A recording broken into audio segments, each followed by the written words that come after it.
হ্যাঁ, hello viewers, আসসালামু আলাইকুম। আমাদের আজকের ভিডিওতে আপনাদেরকে স্বাগতম। তো আমরা আজকে জানবো যে কোনো অ্যাপ ডাউনলোড না করে সরাসরি ক্রোম ব্রাউজার থেকে সেই অ্যাপগুলো ডাউনলোড না করে কীভাবে চালাতে হয়। তো আমরা কিন্তু অনেকে জানে যে আমরা প্লে স্টোর থেকে যে অ্যাপগুলো কিন্তু ডাউনলোড করি কিংবা যে অ্যাপগুলো ইনস্টল করি সেই অ্যাপগুলো কিন্তু আমাদের ফোন মেমোরিতে জায়গা নেয়। তো ফোন মেমোরিতে জায়গা নেওয়ার কারণে কিন্তু আমাদের ফোন মেমোরিটা কিন্তু অনেক স্লো হয়ে যায়, ফোন মেমোরিটা কিন্তু হ্যাং করে কিংবা আমাদের ফোন কিন্তু গরম হয়ে যায়, অনেক সময় কিন্তু ফোন অনেক সময় স্লো হয়ে যায়। তো যার কারণে আমরা অনেক সমস্যার মধ্যে পড়ে থাকি। তো আমরা কিন্তু আজকে জানবো যে কোনো অ্যাপ প্লে স্টোর থেকে ডাউনলোড না করে সরাসরি ক্রোম ব্রাউজার থেকে কিন্তু সেই অ্যাপগুলো কিন্তু আমরা ইজিলি ব্যবহার করতে পারবো, কোনো ডাউনলোড না করে, কোনো কিছু না করে আর কি। সরাসরি এখান থেকে জাস্ট ক্রোম ব্রাউজারে ঢুকে সেই অ্যাপগুলো জাস্ট যেরকমভাবে আমরা অ্যাপগুলো থেকে ব্যবহার করতে পারলাম, ঠিক সেরকম সেমভাবে কিন্তু আমরা সেই অ্যাপগুলো ব্যবহার করতে পারবো, কোনো ডাউনলোড না করে, কোনো এমবি না খরচ করে কিংবা কোনো কিছু না করেই। অনেক ইন্টারেস্টিং হয়েছিল, ভিডিও শেষ পর্যন্ত দেখুন। আগে বলতে চাচ্ছি, আপনি যদি আমাদের চ্যানেলে নতুন দর্শক হয়ে থাকেন তাহলে সাবস্ক্রাইব করে পাশের বেল বাটন অল প্রেস করে রাখুন, যাতে আমার পরবর্তী নতুন ভিডিও ছাড়লে আপনি সবার আগে পেতে পারেন। তো চলুন শুরু করা যাক। আমরা যে দেখতে পাচ্ছি আমাদের মোবাইল যে অ্যাপগুলো ব্যবহার করে থাকি, আমরা এখান থেকে মোবাইল যে অ্যাপগুলো ব্যবহার করে থাকি, এই অ্যাপগুলো কিন্তু আমরা প্লে স্টোর থেকে ডাউনলোড করি।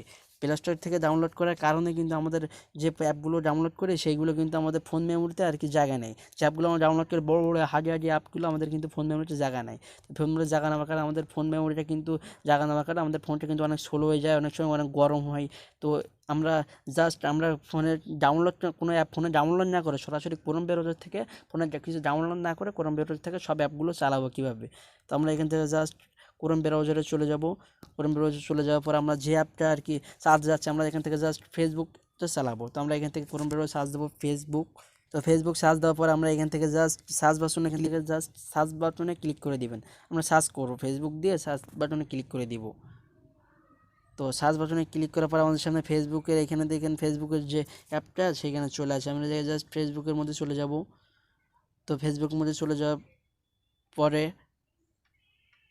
আপনারা এখানে দেখতে পাচ্ছেন ফেসবুকের একটা হোম পেজ আমাদের সামনে শো করছে। তো আমরা এখান থেকে কিন্তু ইজিলি না পাসওয়ার্ড এবং নাম্বার দিয়ে করতে পারবো। তো আপনারা এখান থেকে নাম্বার পাসওয়ার্ড দিবেন না, আর আপনারা এখান থেকে আপনার হোম পেজে নিয়ে আসবেন, আপনার এই অ্যাপটা আপনার হোম পেজে নিয়ে আসবেন। তো যার কারণে আপনি এখানে আইসে আপনি যে অ্যাপটা ব্যবহার করবেন সেই পর্যন্ত চলে আসবে, অ্যাপের সামনে চলে আসবেন। এখান থেকে অ্যাপে কিন্তু আগের থেকে লগ ইন করবেন না, ওয়েবসাইট থেকে আপনার কিন্তু কোনো অ্যাপ কিংবা কোনো কিছু লগ ইন করবেন না, কোনো জিমেল কিংবা কোনো নাম্বার কোনো পাসওয়ার্ড দিয়ে লগ ইন করবেন না। আপনারা জাস্ট এরকম জায়গায় এরকম পজিশনে চলে আসবেন, যে অ্যাপটা লগ ইন করবেন সেই অ্যাপের সামনে চলে আসবেন।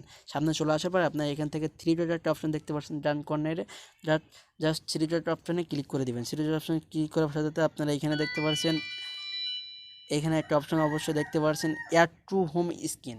আপনারা জাস্ট এখানে অ্যাড টু হোম স্ক্রিনের উপর ক্লিক করে দেবেন। আপনারা এখানে দেখতে পাচ্ছেন আমাদের ফেসবুকটা আমাদের হোম পেজ, মানে আমাদের যে ওয়ালপেপারে অ্যাড করতে চাচ্ছে। তো আমরা এখান থেকে জাস্ট অ্যাড করে দিবেন, অ্যাড বাটনে ক্লিক করে দিবেন। তো অ্যাড বাটনে ক্লিক করার সাথে সাথে কিন্তু আমাদের এই কাজটা হয়ে গেছে। তো আমরা জাস্ট এখন অ্যাড বাটন প্রথমে গিয়ে দেখবো আমাদের অ্যাড হয়েছে কিনা। তো জাস্ট ইজিলি এখানে দেখতে পাচ্ছেন আমাদের ক্রোম ব্রাউজার থেকে যে অ্যাপটা আর কি ইনস্টল করছে এখানে কিন্তু আর কি ইনস্টল হয়ে গেছে।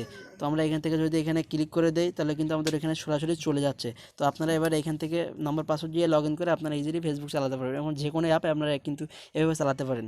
তো এই ছিল মূলত আজকের ভিডিওটি যদি আপনাদের একটু উপকারে আসে তাহলে এই ভিডিওটি একটি লাইক করবেন এবং সুন্দর একটি কমেন্ট করবেন, আপনার বন্ধুদের সাথে শেয়ার করে দেখার সুযোগ করে দিবেন। এই ছিল মূলত আজকের ভিডিওটি যদি ভালো লাগে থাকে তাহলে লাইক কমেন্ট শেয়ার এবং সাবস্ক্রাইব করে আমাদের পাশেই থাকবেন। ধন্যবাদ।